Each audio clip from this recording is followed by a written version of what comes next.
Welcome into another Arkansas football recruiting report. That is Otis Kirk. I am Jacob Morris. Otis, you notice I didn't say happy Sunday to everybody this time because it's not a happy Sunday in any capacity. Arkansas goes on the road in the SEC opener and loses in all too familiar fashion, 41-35 to Ole Miss.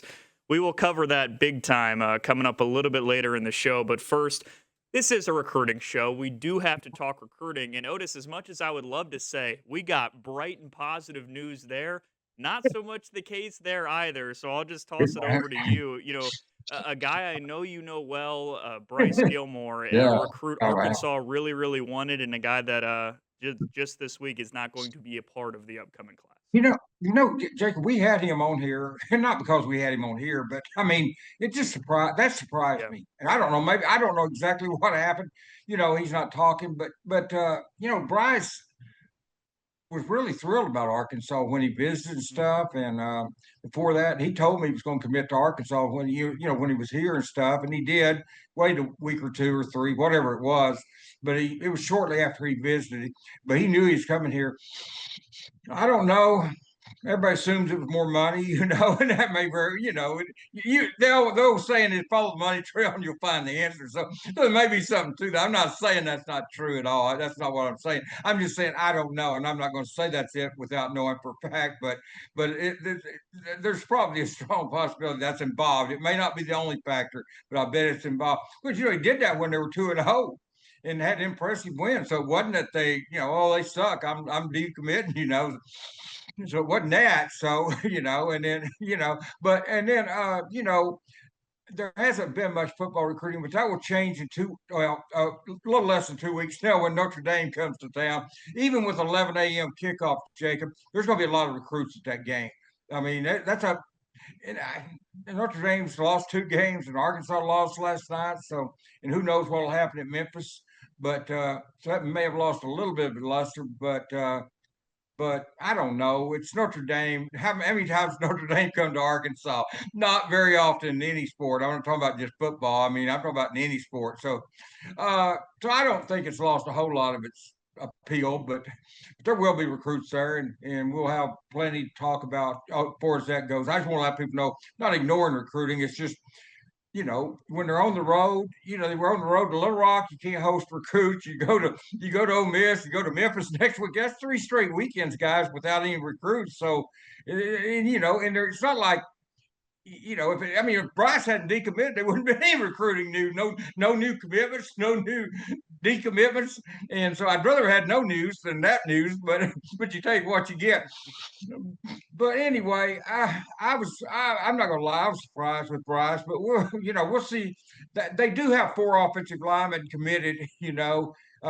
Two of them we've had on here. Mhm. And then they got Ben Mabinga. That's a hard name from Georgia, and that kid is big time. I thought he was the second best lineman, probably in the class, right behind Bryce. But I met those two and Colton Yarborough are probably 3 recruits that are just national recruits, and big time appeal to everybody. And so we'll see. But hopefully Colton and Ben stay solid. I feel well, I would say I feel good about Colton, but I mean I felt good about Bryce too. So I'll just keep my mouth shut, not jinx them here. But no, I've talked to Colton about. I know Colton. I know Ben, but not near like I do Colton. And I've got a pretty good relationship with Colton. I've talked to him about that, and there's no sense to me. I've got no sense from him that he's going to decommit. Now, with that said, by 4 o'clock today, he'll probably decommit. So I mean, Orville Henry told me one time, Jacob. Orville Henry told me one time, recruiting to make a liar out of me and you and everybody else. And you know what? Orville had a bright mind when it came to that. That will make you a liar. So I come back and appeal and say, well, Orville's not a lie if you report how it is at the moment you report it. Now it can change. So I take it that news changes. You're not a liar. But you know what? He had a good point there. I wouldn't argue the fact there. Yeah, we always joke, right, that, coming off of a visit, there's never been a recruit in the history Yeah, of recruiting dating back to when college yeah. football visits began that says, man, I really hated that visit. Yeah, I didn't like that visit. It sucked. I didn't like it here, right? So to your point, right, where it's just like, yeah. but this is just this is frustrating from the standpoint that we talked a lot about Gilmore. This is a guy that Oh, yeah. he had a potential to play early and play often. Quite Oh, he frankly, it's six yeah. five. Over 300, Prosper, Texas. I probably should have hit that before we Well, launched into it, but yeah. you mentioned there's guys that Arkansas is recruiting, right? Just that are committed. That you look down the offer list, and the offer list isn't everything always, but you say, okay, well, it makes sense. Arkansas, Mhm. Power Four, SEC offer, it makes sense, right? But when you look down a guy like Gilmore's offer list, it begins to Yeah. make sense why he was such a priority Oh, for this staff. I mean, yeah. you got if you just let's go for a scroll here, Otis. You got Ole Miss, Auburn. I mean, there's a million mixed in here throughout. Florida, Right. Florida State, Miami, Missouri, Oregon, Penn State. Um, you know what I mean? It just you You go can down the almost do the list, top and it's just 25, yeah. I mean, and I will say this, even the teams that's not offered him there, I promise you, if Bryce Gilmore called that school, any of them, and said, I want to go there, they would find a scholarship for him. I promise you that. So, unless I'm a fool, because, and I may very well be, but I promise you, if Bryce Gilmore picked up the phone and called any school that's not on that list and said, if they said no, then they're fools, not me. They're fools. He's that good. I thought he'd play as a true freshman. I probably wouldn't start, but I really thought he'd see some rotation on the offensive line. And if not, then he would have certainly had a chance to. So, and it's hard to project an offensive lineman doing that, but he's not the rule. He's the exception to it, Yep. and he's that good. And so I hate to see that happen, but it happens, and it's part of the game, especially in this day and age. Well, Hmm. there's always been decommitments, but anymore, you can't say you're too surprised because it just happens, School, You said it. It's just kind of the nature of recruiting now. There's always been decommitments, but it truly is a situation with where we yeah, are now.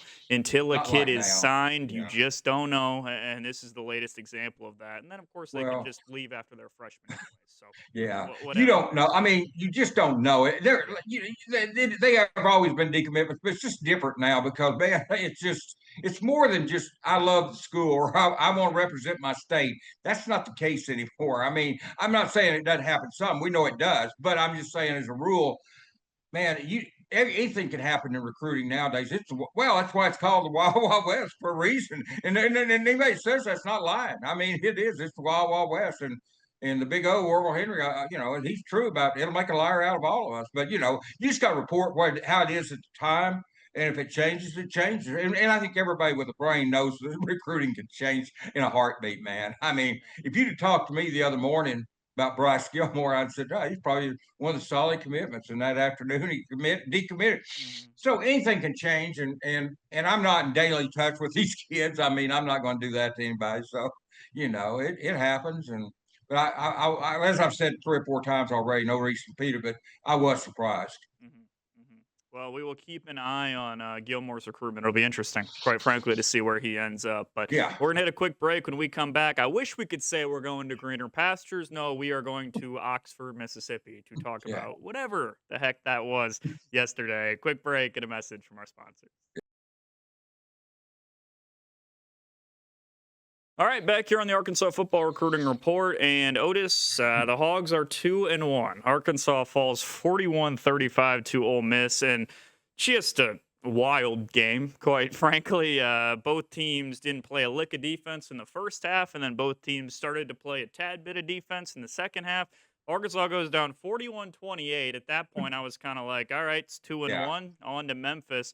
Instead, roll down the field 41-35. You need something from the defense for the first time all And they game. got it. They give it to you. Arkansas has an opportunity to go down the field, win the game after all of that with a touchdown and an extra point instead of Jalen Brown fumble seals it. I'll leave it open to you. Where do you want to go? I know you want to talk about a topic, a debate here, all the above. Just your Well, reaction after the loss. Well, I thought it was disappointing with the Yeah. fumble because I do think they're going to win, and they Yeah. were trying to milk the clock to get it down where uh, Ole Miss didn't have time to go down and even kick because the field goal would have beaten Arkansas. I'm assuming that Arkansas made the touchdown, got the extra point, but field goal still would have beaten them. But what I was going to bring up, there's a lot of talk about the record of Sam with one loss. I mean, one score games, and so here's what I wanted to ask you. I remember 2011. I want to ask you this: does a good team find ways to win, or or does a bad team find ways to lose? Here's what I'm getting at. In 2011, Arkansas went 11-2. Bobby Petrino has his team at Vanderbilt. They're down. They're down in the game. And all of a sudden, the running back fumbles near the goal line. Nobody even hits him. The guy fumbles. Jerry Franklin picks it up, runs the other way for a touchdown, and somehow Arkansas wins that game. I mean, and it's not so much a good team finds a way to win or a bad team finds a way. I'm not saying this is a bad Arkansas, but what I'm saying is it's just I think some teams find ways to win and some teams find ways to lose. And it seems like Arkansas just finds a way to lose the games. Whereas back then, there was no way they were going to beat Vanderbilt. I mean, Vanderbilt, they'd stopped them the year before, but they were in Nashville for the game. And I remember it like it's smart, like it was yesterday, Jerry. I mean Jacob. Sorry about that. I'm thinking about Jerry Franklin. Jacob, I'm sorry, but no, I mean Jerry Franklin picked up. He just right play. Jerry Franklin right place, right time, a linebacker picks the ball up, goes for a touchdown. And I don't think anybody really hit the guy that fumbled. So it's just like yesterday, man. And I just that team in some of Bobby's last 2 years there, they found ways to win those games. You know, Houston Nutt, the Miracle on Markham Street, Alabama. LSU had dominated them all day. Saban, of all coaches, goes to prevent defense at the end of the game. Matt Jones finds to Corey Birmingham in the back. Matt hadn't done anything. They hadn't allowed Matt to do anything all day. LSU had. Sorry, I keep saying LSU had not allowed Matt to do anything. He goes down there. They go in that prevent defense, and he starts taking them down the field. Then he finds to Corey Birmingham in the back of the end zone.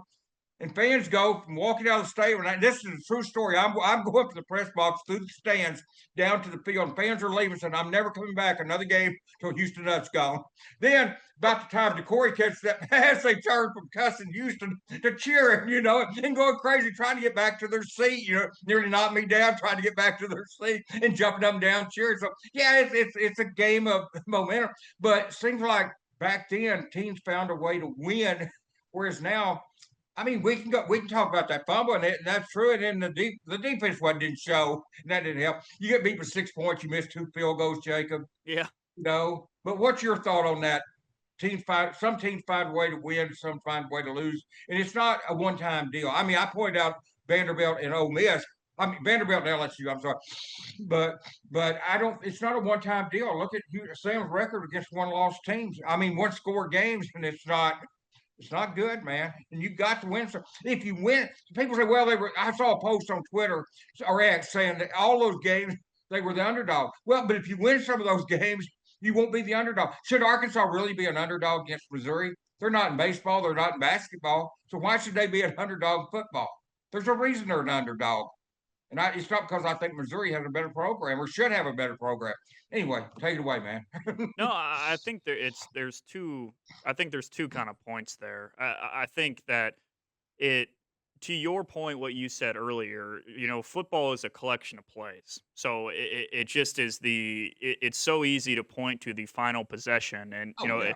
it sucks for Jalen Brown, man. I mean, he's had such a good start to the season, and, Yeah. and I wasn't down in Oxford, but people said he was just crying coming off the field, I saw sobbing him coming off the field. He And was. again, that's a kid who there was Well, questions with the way he's bounced around about, is he going to be a culture fit? Is he going to care? Is he just in it for money? You're going to tell me he doesn't care when he has a reaction like that? That's a sidebar, whatever. But it's right. what you said, right? It's the collection of the small things. When you start going back through the game, where it's really easy to say, good teams win close games. And the reason they do that is because they put themselves in position to do Uh-huh. that. And so you brought it up, right? You missed 2 field goals. That's 41-41. How about not going for it on 4th and 2 on the first possession? That was Sure. going to be my Yeah. next. Yeah. That was my next point, Yeah. Jacob. You And don't. I will be in fairness to Sam, this is what he had to be thinking. He didn't know the defense was not going to be able to stop Ole Miss at that point because that was the first possession of the game. You're on But the I you're on no, the but road against a ranked oh, I know. team, right? You Oh, know I what you agree. have. So here's my thing with that is you don't know it's going to turn into a track meet. What you Yeah. know is what Right. you have on offense. Yeah. And what you have on Well, offense is a group that I think can pick up 2 yards in that situation more often than not. you've got a And what six you're second. doing is not only that, but like we can compare stars like to Cam Little, but you're still throwing a true freshman out there in a road environment and said, "Hey, start the game with a 50-yard field goal." Like that's not right. And so And so that's the thing where it's a collection of plays that add up. And I hate Well, that everybody's going to remember Jalen Brown in the same way, not to bring it up, but I hate that everybody remembered CJ Brown fumbling last hmm year against yeah, Texas, right? That's what it comes down to. But it's good teams throughout the game put themselves in a position to where that one play more often than not helps them.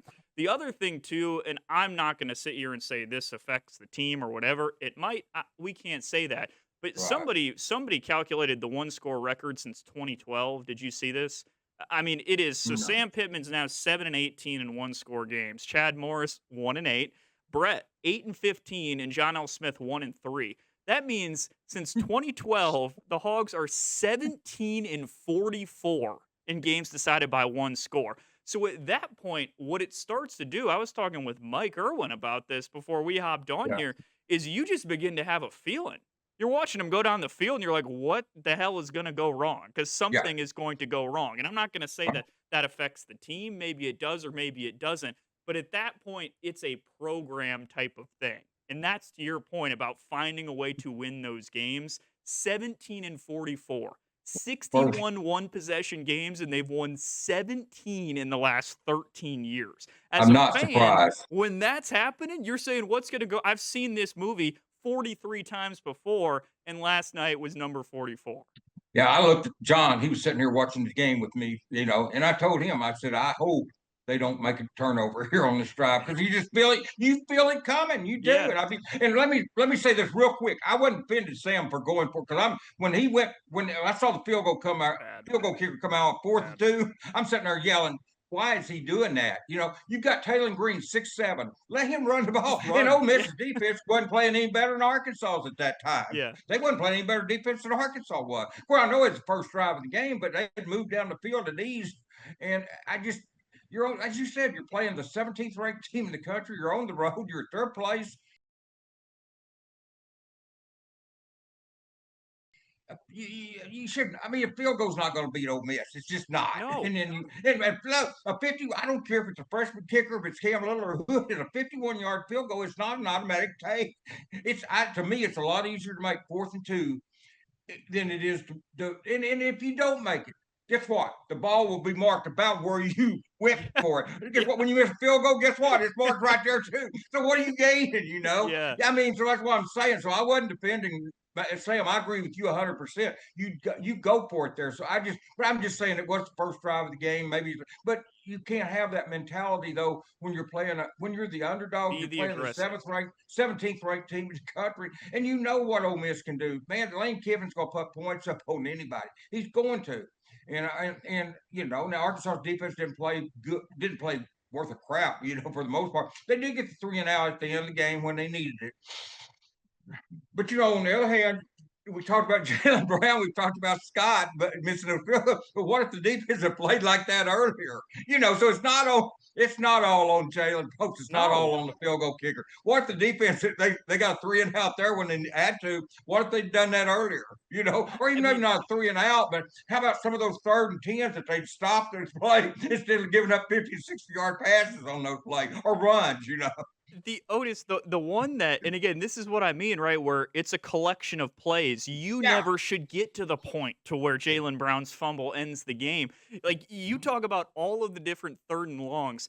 I mean, I There's think a the bunch one of them. that is just going to live on forever is you have Austin Simmons walk out there on one leg and he scrambles for 10 yards to pick up that first down, That can't and then he happen, can't yeah. even stand, and he throws a wide open touchdown pass to somebody. And you're And sitting there they and you're they like, had "Are you kidding me?" Like, and that's what we're talking about from Yeah. the Yeah, standpoint that's of exactly what that's what it's I'm saying. You stop some of those. Hey, even if you hold Ole Miss to a field goal there, because they were probably going to kick a field goal because they were close enough. But you stop Simmons and they kick a field goal. Hey, that's 4 less points. Guess what? yeah, You lose by 6, but then I mean you lose by 2. Then and what? By then, if you'd have got down there and kicked a field goal, you might have beat them by 1. You wouldn't yeah. have had to have a touchdown in PAT and that's why. So anything. I mean, yeah, but I know Jalen called. I saw him crying coming off the field and all this, but really upset. But and I don't remember who it was comforting. But it's not one play, folks. And that hurts, and you knew it was coming in some way. Maybe not. I'm not saying Jalen, but you just hope it's not Taylor. You hope it's not Jalen. You hope it's not we hope it's not India, but it's gonna. It just you felt like it. Probably. I mean, it didn't surprise me when it happened. It's just Mm. we've come to expect that, and it It's goes all back. too You know, familiar. well, I'll go back to Brett Bielema when he was here. They were playing Mississippi State here, or they were playing Mississippi State. Dak Prescott, the quarterback for Mississippi State.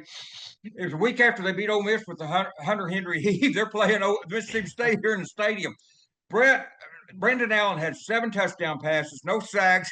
The tight ends Sprinkle and Henry caught 5 touchdowns in that game. No sacks, hardly any pressure on Brandon. They go down and he plays for a field goal with like 45 seconds to go, which would have even put him up by like maybe 1 or 2 points.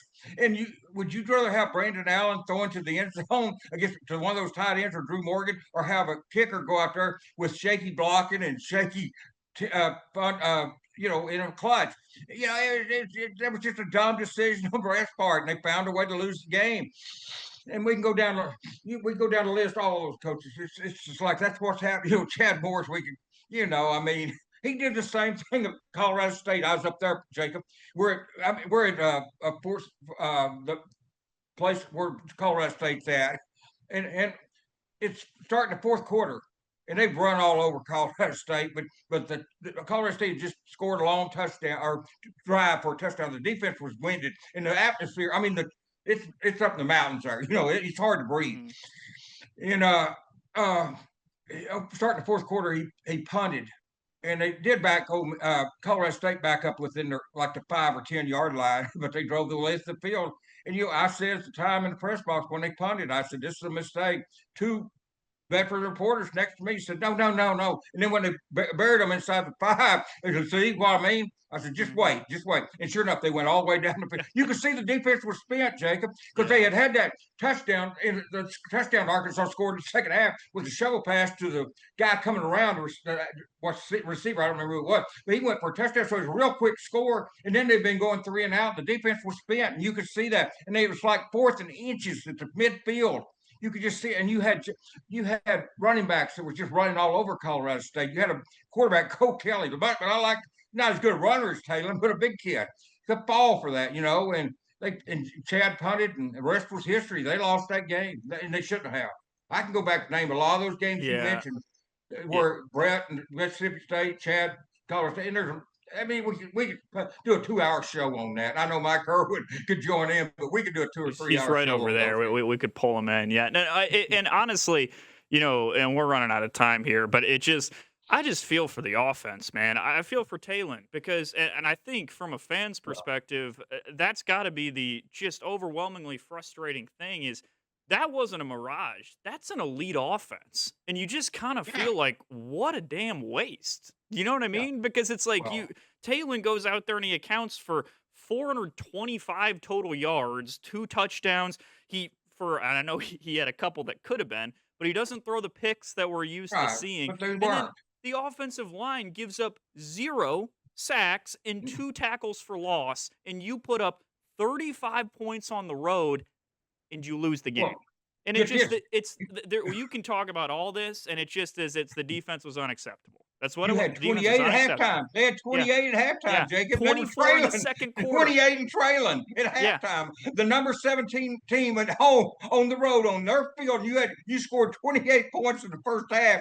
You scored 4 drives straight at the end. They had 5 drives. They scored 4 of them, and you're trailing. That tells you all you need to know. I mean, They that punted tells you it's a lot once. more than a Jalen Brown fumble that cost for that game. Yeah. It's a lot more than Scott Sargent's 2 missed Yeah. field goals. There's a lot happened in that game. You can't put it on one player.